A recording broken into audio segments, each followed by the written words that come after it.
তোমার সহযোগী এবং নিষিদ্ধ ঘোষিত সংগঠন আওয়ামী লীগের বিজ্ঞান ও প্রযুক্তি বিষয়ক সম্পাদক সাবেক এমপি পদপ্রার্থী গত 7 জানুয়ারি অবৈধ নির্বাচন, সেই নির্বাচনের একজন এমপি পদপ্রার্থী জনাব মোহাম্মদ ইস্কান্দার মির্জা স্বামী, তাকে সন্ত্রাসবিরোধী আইনে আজকে গ্রেপ্তার করে বিজ্ঞ আদালতে তদন্তকারী কর্মকর্তা উপস্থাপন করেন।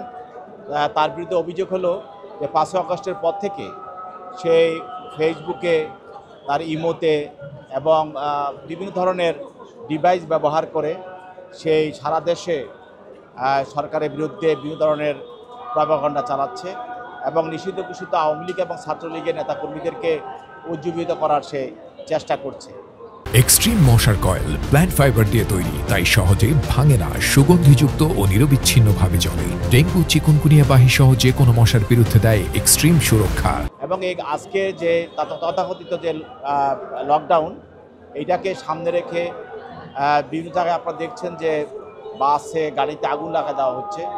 এরকম একটি বাসে আগুন লেগে দেওয়া হয় এবং সেখানে বাসটি পড়ে যায়। ওই মালিক যে মামলাটা করেছে, এই মামলায় তদন্তকারী কর্মকর্তা তার এই আসামির সম্পৃক্ততা পায় এবং তাকে গ্রেপ্তার করে এবং তার মোবাইল নাম্বার থেকে বিভিন্ন ধরনের মেসেজ এবং বিভিন্ন ধরনের